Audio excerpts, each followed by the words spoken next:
imunisasi. Imunisasi itu kemarin kan Anda sudah ada kuliahnya Dr. Husnul, ada juga kuliah saya ya. Boleh enggak terlalu.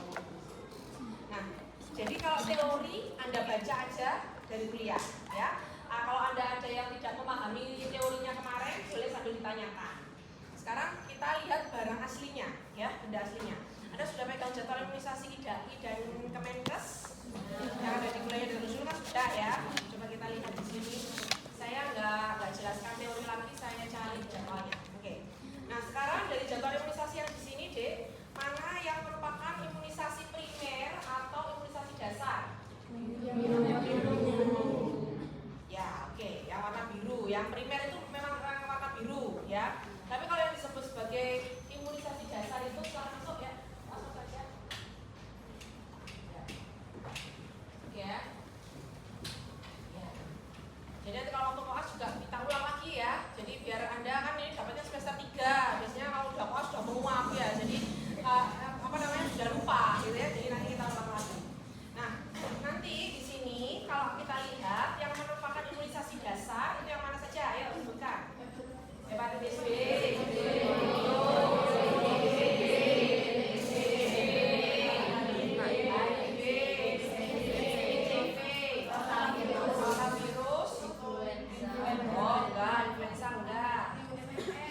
MR ya, campak ya. Jadi itu adalah imunisasi yang tercover oleh pemerintah. Di luar ini berarti imunisasi tambahan. Kalau yang jadwalnya IDAI semuanya ditulis. Tapi kalau yang jadwalnya Kemenkes itu memang hanya vaksin-vaksin yang difasilitasi oleh Kemenkes saja. Maksudnya dalam artian oleh negara ya. Oke, sekarang kita lihat satu persatu. Hepatitis B di situ. Ya, jadi gini, kalau Anda belajar vaksin, satu apa yang harus Anda pahami, ketika misalkan soal dia itu ada seorang ibu membawa bayinya vaksin, ya harus tetap kaidah-kaidah Anda anamnesis harus tetap dijalankan. Jadi jangan cuma kalian bilang cuma vaksin, nggak boleh gitu. Karena vaksin itu juga punya reaksi anafilaksis, ya. Dia sesak nafas setelah diberikan suntikan, karena kan dia antigen. Jadi harus tetap anamnesisnya jalan. Misalkan dia sudah pernah divaksin sebelumnya, kamu tanya, ibu ini reaksi vaksin sebelumnya apakah ada? Apakah setelah divaksin adanya demam, ya? Terus kemudian atau rewel, atau ada bengkak, atau kemerahan di bekas suntikan, itu harus semua digali. Ya, dari anamnesis saya nggak praktekkan lagi itunya teorinya ya. Tapi nanti di sini kita lebih ke satu tiap-tiap vaksin ini. Anda yang pertama harus tahu persiapannya bagaimana. Yang kedua, pemilihan jenis vaksinnya. Yang ketiga, melihat apakah vaksinnya itu bisa digunakan atau tidak, kadaluarsa atau tidak. Yang berikutnya adalah cara penyuntikannya. Yang berikutnya adalah lokasi penyuntikan, ya. Yang berikutnya itu juga ada posisi bayinya harus seperti apa, ya. Jadi itu harus tahu juga. Sama nanti kalau sudah selesai vaksin, KIE-nya bagaimana, edukasinya ke ibu bagaimana, mengisi buku KIA dan juga memberitahukan vaksin yang berikutnya apa. Itu yang dikerjakan pada saat kita melakukan imunisasi pada seorang anak atau bayi, ya. Oke, sekarang kita ke hepatitis B. Hepatitis B0 ini vaksin hidup apa vaksin mati? Live attenuated atau inactivated? Hepatitis B inactivated. Ya, hepatitis B itu inactivated vaksin. Dia diberikan di bulan ke-0. Kalau Anda lihat jadwalnya di situ kan bulan ke-0 ya. Bulan ke-0 ini berarti maksudnya adalah segera setelah lahir. Efektivitasnya adalah dia 12 jam setelah lahir, itu paling efektif sampai 24 jam ya. Itu yang paling efektif di situ. Hepatitis B Uniject itu modelnya yang seperti ini, Dek. Ini adalah yang Uniject yang diberikan pada saat bayi segera setelah persalinan itu. Biasanya dia diberikan ini, tapi isinya mana ya? Oh, ini yang ada di sini. Nah, ini ya. Jadi ini namanya hepatitis B yang Uniject. Sebelum Anda memvaksin, Anda harus melihat yang namanya VVM. Ya, vaksin file monitor. Vaksin file monitor itu ada 4 tingkatan. Yang di modul mungkin sudah ada 1, 2, 3, 4. Yang disebut VVM yang masih bagus adalah 1, 2. Yang sudah tidak bagus 3, 4. Apa yang membedakan? Ini adalah vaksin yang sudah tidak bagus. Lingkaran ungu ini sudah lebih gelap, kemudian kotaknya sudah menghitam. Jadi ada lingkaran sama ada kotak ya. Kalau itu masih bisa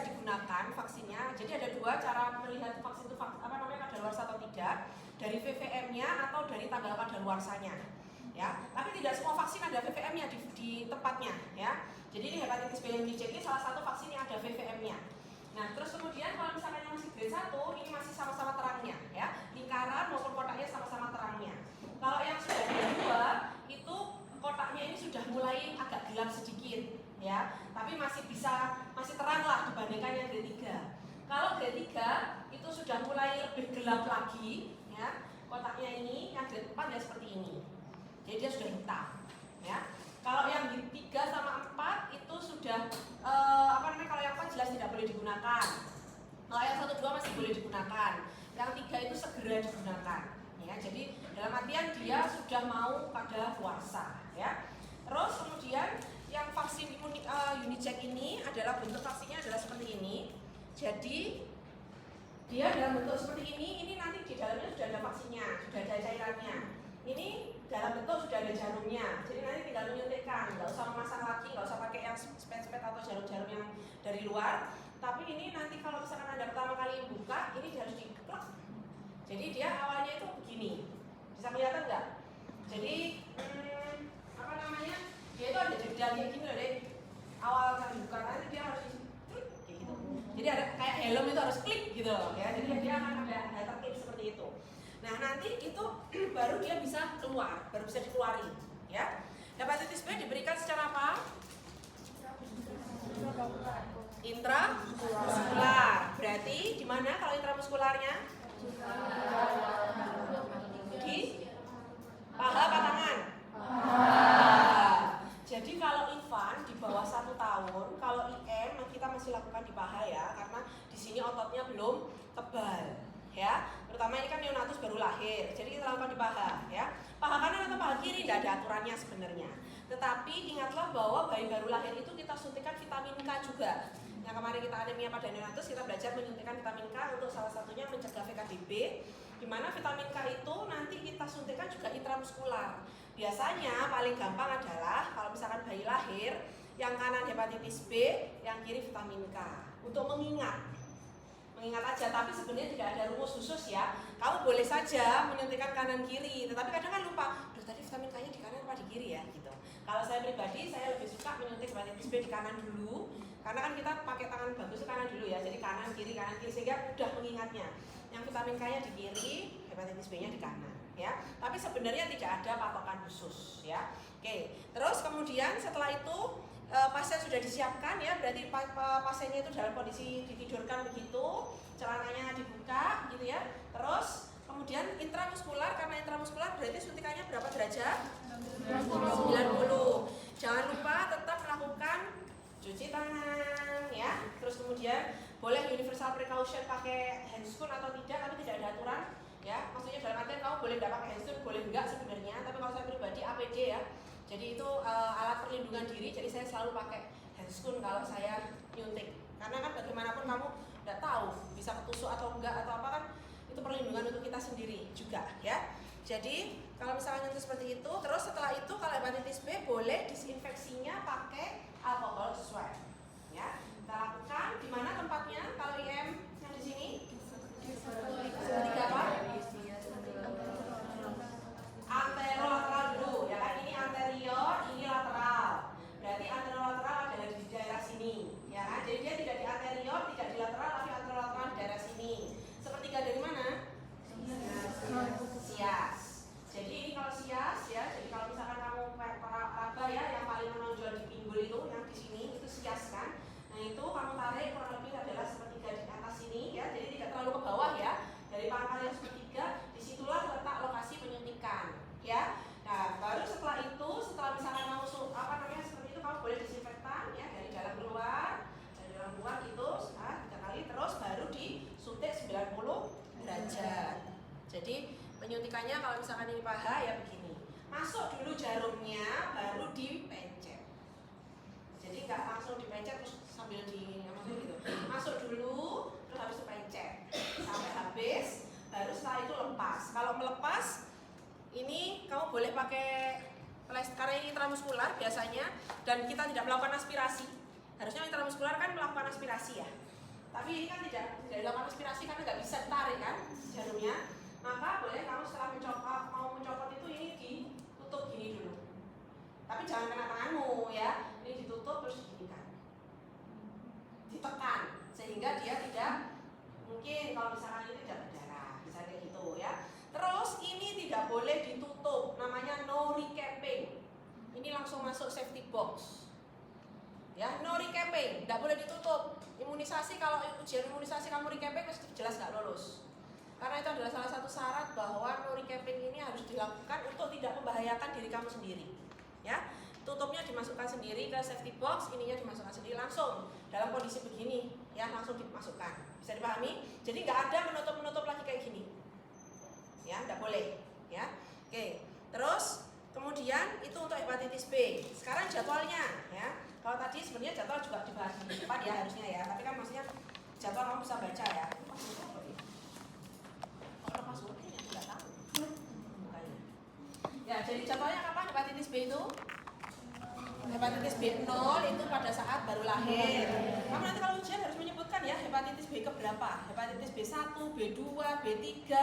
Jadi kamu tahu dia diulang berapa kali. Dia mendapatkan 4 kali primer dengan dia booster 1 kali. Jadi 4 kali primernya adalah di 0. Usia 2 bulan itu hepatitis B1, usia 3 bulan hepatitis B2, usia 4 bulan hepatitis B3, di booster di 18 bulan. Kalau ini hafalin sendiri ya. Kan sudah ada itu teorinya ya. Jadi dia dapat 4 kali primer, 1 kali booster. Diingat ya. Jadi nanti kalau misalkan ujian juga akan seperti itu. Bayi datang usia 3 bulan. Seorang ibu datang membawa bayinya usia 3 bulan ke puskesmas. Ibu menginginkan bayinya diimunisasi. Ibu mengaku bayinya sudah diberikan suntikan 1 kali di paha pada saat lahir. Berarti hepatitis B. Sudah disuntik 1 kali di lengan. Berarti BCG. Jadi kan soal ujiannya begitu. Jadi gak akan disebutkan sudah dapat BCG, DPT1, biar kamu mikir dia udah dapat apa. Gitu. Walaupun nanti kenyataannya kamu kan tinggal lihat buku KIA kan kalau sudah ada pasien. Tapi karena ini belajar, biar Anda menghafal, biar di luar kepala, maka seperti itu stimulusnya ya. Jadi kalau misalkan harusnya dia kalau misalkan umur 3 bulan kan dia harusnya sudah dapat hepatitis B ke-0, polio ke-0, BCG 1 kali.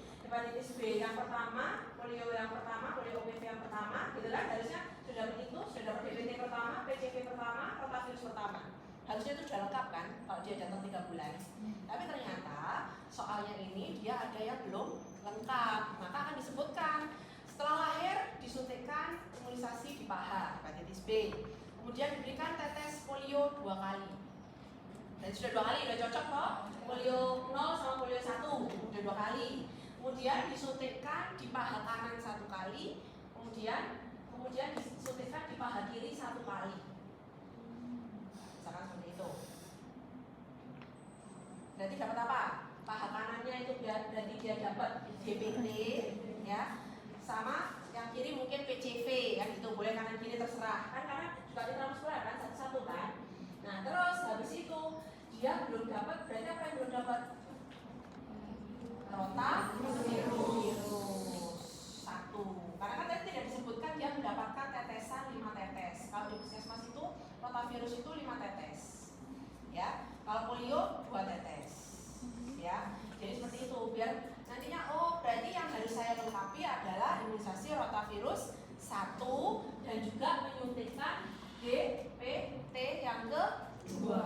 Karena kan sekarang dia 3 bulan. Gitu, bisa dipahami ya. Jadi nanti seperti itu, ya. Oke. Terus kemudian itu contoh ujiannya seperti itu kalau ujian vaksin, ya. Jadi Anda biar berpikir vaksin apa yang sudah diberikan, apa yang belum diberikan, yang rencana Anda mau berikan. Karena nanti Anda kalau jadi dokter kan begitu, ya. Oke. Terus sekarang kita ke hepatitis B tadi sudah ya. Hepatitis B1, 2, 3 itu include ke dalam DPT ya, Dik. Jadi include ke dalam DPT, di mana kalau di puskesmas itu nama vaksinnya adalah Pentabio. Ini adalah vaksin Pentabio, etiketnya warna ungu. Ini putih tapi ada warna ungunya. Ini namanya vial, ya. Jadi ini vial. Kalau ampul itu yang model kayak gini, ini ampul namanya. Ini vial namanya, ya. Jadi ini Pentabio itu sudah ada DPT itu 3 vaksin, HIV 1 vaksin, hepatitis B 1 vaksin. Makanya namanya Penta 5, ya. DPT itu sendiri, HIV sama hepatitis B. Anda nanti lihat ya. Sama ini intramuskular, penyuntikan sama seperti yang dicek tadi. Hanya ini tidak diberikan sendirian. Info terbarunya adalah hepatitis B yang ini tadi sekarang sudah ada yang baru yang diluncurkan sama Kemenkes, modelannya kayak gini. Modelan, tapi ini lagi nggak ada. Nanti tak bawakan di rumah sakit kalau ada. Nih ya, Mas pernah lihat kan ya yang vaksin yang kayak gini ya, hepatitis B ya, yang baru ya, bukan yang model kayak gini ya, yang di rumah sakit. Jadi sekarang yang terbaru modelnya kayak gini, hepatitis B-nya, ya. Terus dia kalau sudah kayak gini deh, itu dapat vaksinnya udah ada injektornya, jadi dia sudah dalam bentuk, jadi sudah tidak pakai spet yang model seperti ini. Jadi dia sudah bawahannya sudah ada injektornya, sama ya seperti yang dicek tadi kan juga gitu. Oke, hepatitis tidak ada pertanyaan, sudah ya. Hepatitis ini nanti ada yang namanya HBIG, imunoglobulin hepatitis B.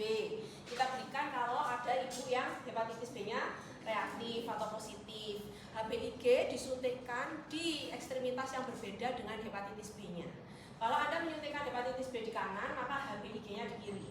Ya, gitu ya. Jadi nggak boleh di dalam satu ekstremitas. Jadi prinsipnya vaksin itu tidak boleh disuntikkan di ekstremitas yang sama. Ya, misalkan dia datang butuh kamu nyuntik 2 atau 3 vaksin, dia harus di tempat yang berbeda. Tidak boleh di tempat yang sama. Ya, oke. Terus kemudian sekarang kita ke polio tetes ya. Sesuai urutan ini aja ya. Polio itu primernya juga diberikan 3 kali ya, atau 4 kali maksud saya. Tapi nanti dia namanya sama kayak hepatitis B adalah 0, 1, 2, 3. Yang keempat adalah di booster di 18 ya. Polio tetes termasuk oral polio tetes atau OPV itu masuk live attenuated atau inactivated? Live attenuated ya. Jadi dia bentuknya seperti ini. Aslinya kalau beli di pabrikannya itu ini masih seperti ini, tertutup karet. Habis itu karetnya nanti kita buka sama dapat dropper. Ini namanya dropper untuk ngedrop ya, untuk meneteskan. Setelah itu kita kita jadikan satu seperti ini ya. Ini termasuk vaksin yang ada VVM-nya. Jadi polio itu termasuk vaksin yang ada VVM-nya, OPV ya. OPV itu termasuk yang ada VVM-nya. Sehingga ini juga gampang sekali kadang pudar. Warna aslinya pink. Kalau sudah berubah tidak pink berarti dia sudah tidak bisa dipakai karena ada perubahan suhu yang jelas berbeda ya. Jadi seperti itu. Bagaimana cara meminumkannya?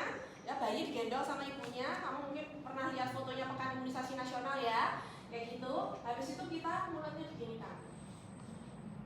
Nah, biar apa? Biar nggak nempel. Ini kan dibagikan untuk anak banyak, kan nggak boleh ditempelin ke mulut. Kalau tempelin ke mulut kan jorok. Ini tempelin ke mulutnya, ini kan jorok gitu ya. Jadi jangan ditempelin. Jadi dia harus di atasnya ya. Terus habis itu ini yang dipegang adalah nih lehernya yang ujung, bukan leher yang sini. Kalau kamu pegang yang sini sampai subuh besok gak akan turun ya. Kenapa? Ini keras kalau kamu pegang. Nih. Enggak, yang ini. Gak bisa kan dipencet? Ini. Gak bisa kan? Kalau kayak sini coba. Ya, bisa kan? Ya. Jadi neteskannya yang ini ya, yang di ini ya. Jadi anaknya begini, terus habis itu kamu teteskan agak jauh lah ya, maksudnya kayak gitu. Harus diteteskan. Jangan lupa dibuka droppernya ya. Jadi kalau droppernya nggak dibuka kan konyol ya. Jadi kayak gini ya, bukaan terus habis kamu teteskan. 1, ya, teteskan 2. Udah. Ya, jadi kayak gitu. 1, 2, hanya 2 tetes saja. Ya, tapi ya di mulut ya, nggak yang dari jauh banget gini. Nah, ini karena saya nggak anuin bayinya ya. Jadi dia itu terus 1, 2 ya, tidak berlebih ya. Ini diulang kalau dalam 10 menit dimuntahkan. Kalau misalkan kurang dari 10 menit dia muntah, boleh diulang. Tapi kalau tidak, tidak usah. Ya, oke. Terus kemudian setelah itu OPV tadi sudah ada ya. OPV udah jelas ya. Sekarang ini ada passwordnya lagi. Sini deh yang punya laptop. Kamu boleh di sini aja, nggak apa-apa. Ya, saya takutnya nanti anu lagi. Oke. Yes. Kamu duduk di sini? Enggak, di sana aja.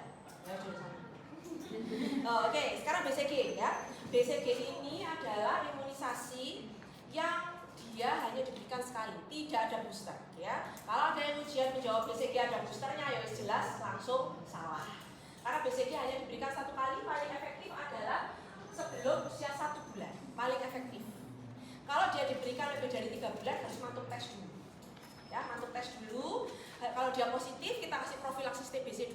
dia untuk mencegah TBC ya. Jadi kamu kalau ke pasien jangan lupa, Ibu ini anaknya mau kami berikan BCG. BCG ini adalah vaksin yang untuk mencegah TBC, itu jangan lupa disebutkan.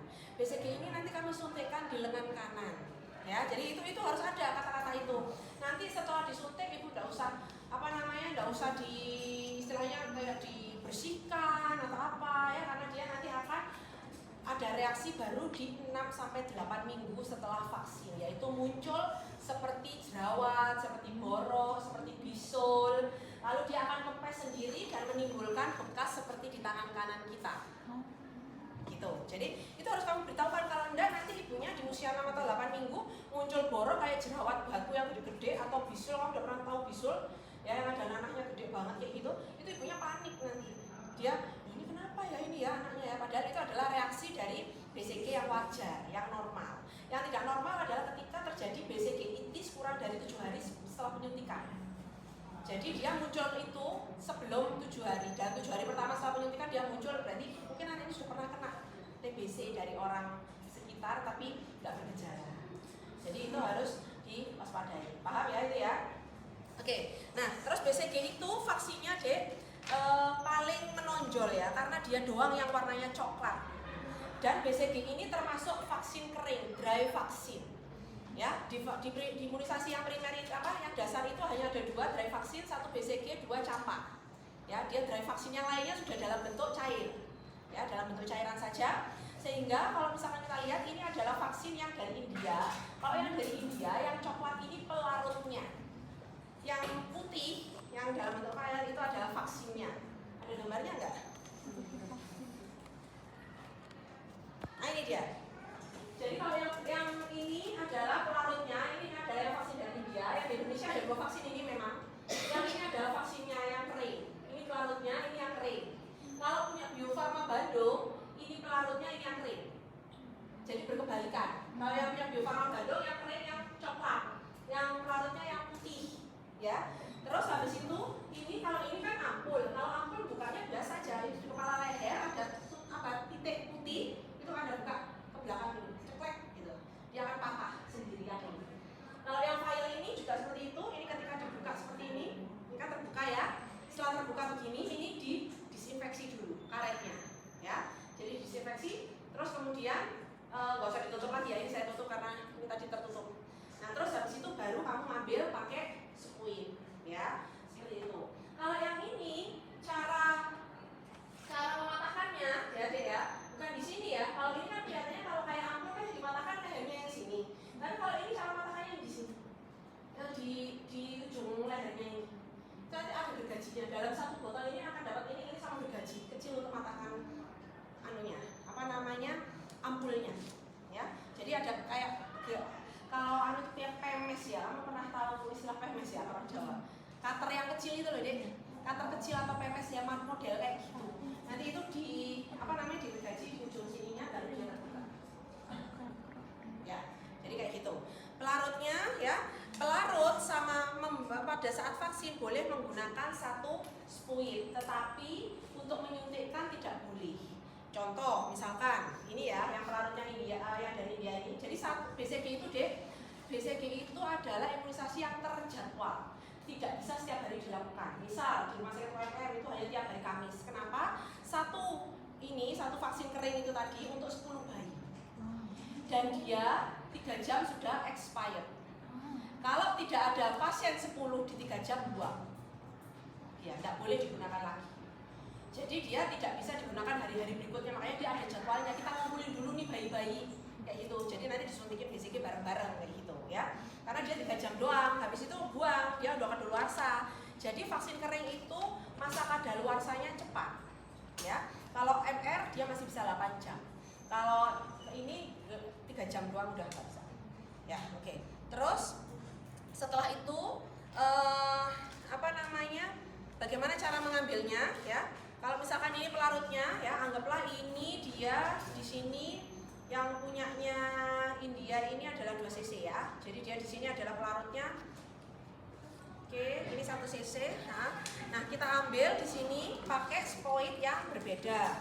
Misal ini adalah kita ngambil, tadi udah dibersihin ya, sudah disinfeksi ya. Terus kemudian kamu ambil ya. Oke, buffle itu ini mengarah ke atas ya. Buffle itu segitiga yang ini. Bisa kelihatan? Segitiga ini loh, ambil sini ya. Itu arahkan ke atas. Ya, terus begitu. Oke. Terus kamu boleh tarik ya. Tarik semua cairan itu. Terus kemudian setelah itu kamu masukkan ke, anggaplah ini yang anunya ya, yang vaksin keringnya tadi. Ini kamu masukkan semuanya gitu, ya kan? Kamu masukkan semua. Terus habis itu kamu kayak gitu masukkan semua, sudah. Terus habis dimasukkan semua seperti itu, ingat ya ini langsung dibuang. Tidak boleh ditutup lagi. Ini saya tutup lagi karena saya kembalikan ke sini aja ya. Jadi ini saya tutup lagi karena saya kembalikan. Harusnya langsung dibuang. Setelah itu, setelah dia sudah diencerkan, maka kita ngocoknya enggak. Jadi tidak shake ya, tapi angka 8. Ya, jadi angka 8.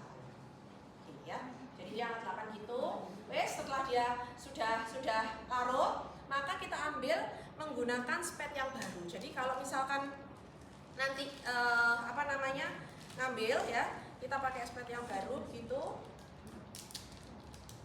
Berapa dosisnya? 0,5.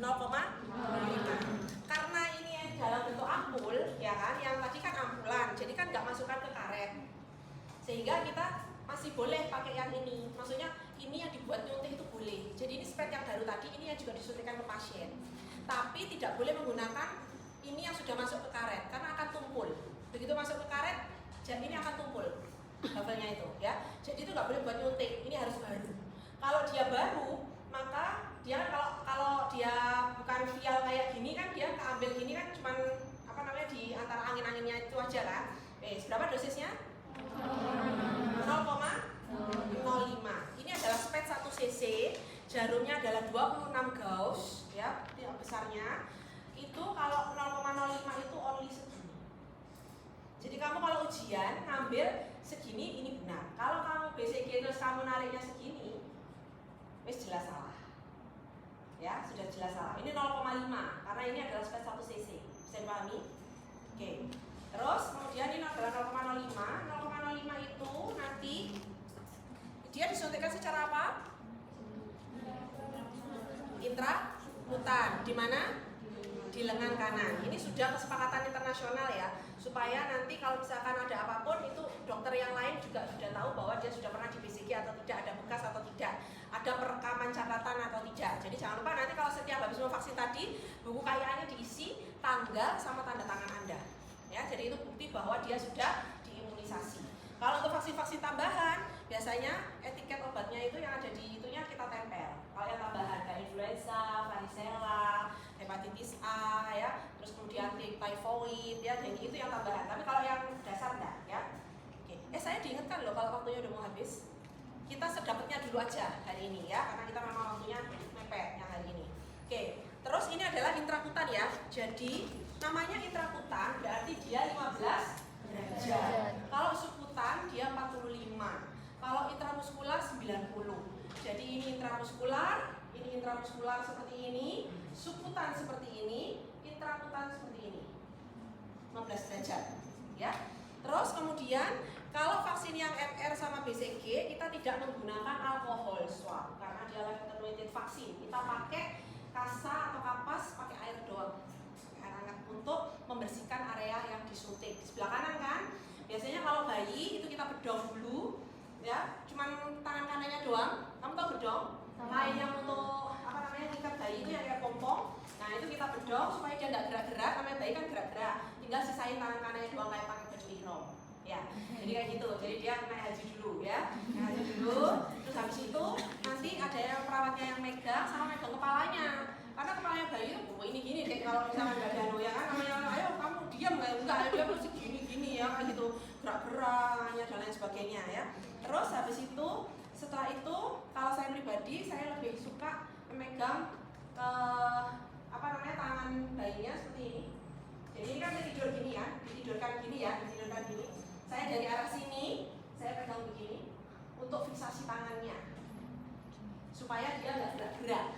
Dan dia ngarah suntikannya ke deltoid, arah deltoid ke atas ya. dia kurang lebih juga sepertiga ya dari sini. Ya, apa ini namanya tulang apa? Bukan. Apa? Bukan skapula ya. Bukan. Ini udah. Baru itu apa ujungnya ya? Pakarnya. Akromion ya? Apa deh? Apa mas? Hah? Kapotomeri ya? Kapotomeri ya? Bukan ya? Pokoknya patokannya di situ. Aku mau lupa ya nama anatominya. Jadi dari yang ini deh, kalau pegang itu yang ini loh, yang keras itu kurang lebih adalah sepertiga atas. Ya, di sini. Ya. Jadi tidak terlalu ke bawah di atas ini. Atau kamu boleh lihat sekarmu bekasnya di mana ya, disitulah penyuntikan dari BCG. Ya jangan dilihat sekarang, ya nanti aja. Karena kamu harus pakai hitungan, ya. Nggak boleh kalau pakai hitungan nggak bisa, ya. Terus habis itu penyuntiknya karena intrakutan itu sama, jadi posisi baffle-nya sama yang tadi yang atas ini baffle-nya itu, yang kayak gini ini yang ujung ini loh, deh segitiganya ini loh, kelihatan nggak sih?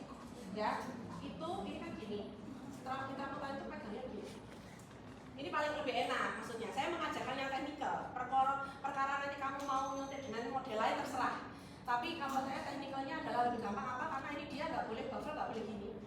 Karena nggak boleh mengarah ke sini karena kita mau bentuk intrakutan kan. Jadi dia harus tetap di atas gini. Pegangnya begini paling nyaman. Jadi kayak pegang bolpen ya sebenarnya, tapi bolpen yang ini. Terus kemudian ini nanti tangan ya. Jadi tangan begini kan, ini tadi saya pegang begini tangannya. Ini kan nyetek gini. Ini masuk pelan di bawah kulit, benar-benar di bawah kulit, tipis. Gini, ya. Setelah dia paling tidak sampai separuh ini kamu fiksasi. Biar tak berpindah. Karena kan bayi tangannya gini-gini pasti, ya kan? Kali.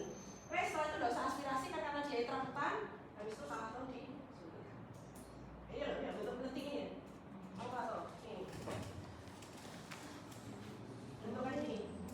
Udah ini. Kamu lihat ya barusan? Yang kayak ada cacar air itu loh. Model melenting kayak cacar air. Ya. Tapi tergantung sih, tidak harus selalu melenting kayak gitu. Pada beberapa anak dia juga nggak yang muncul melentingnya, nggak apa-apa. Ya. Oke. Sudah paham? Seperti itu ya. Jadi caranya, kalau itu technical dari saya ya, technically. Tapi orang beda-beda. Terserah. Kalau saya setelah saya menyuntikkan beberapa kali BCG, pengalamannya paling enak adalah caranya seperti itu. Supaya bayinya nggak gini-gini. Kalau gini-gini dia gerak, dia lebih dalam airnya, apa maksudnya? Dia dalam jadi suputan. Kayak gitu. Karena bayinya gerak-gerak, ya. Tapi dengan kamu fiksasi tangannya seperti ini, kan tangannya difiksasi gini nih.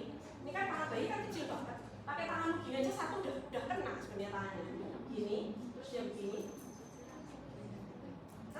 Masukkan di bawah kulit, terus kamu gini, fiksasi gini, masukin.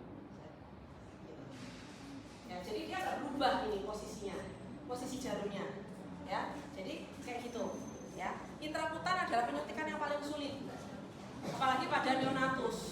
Kalau pada orang dewasa kamu suruh gini intrakutan ya udah gitu, ya. Tapi kalau orang anak nggak bisa, gitu ya. Bisa pahami ya? Oke, no recapping ya. Ini saya recapping karena saya mau kembaliin ke sini. Ya. Setelah nyuntik no recapping lagi. Sudah habis? Iya. Oke. Kuliahnya di mana? Saya itu kemarin saya kira kamu gak ada kuliah. Jadi kamu gini deh, kamu itu kalau misalkan mengajukan jadwal, kamu harus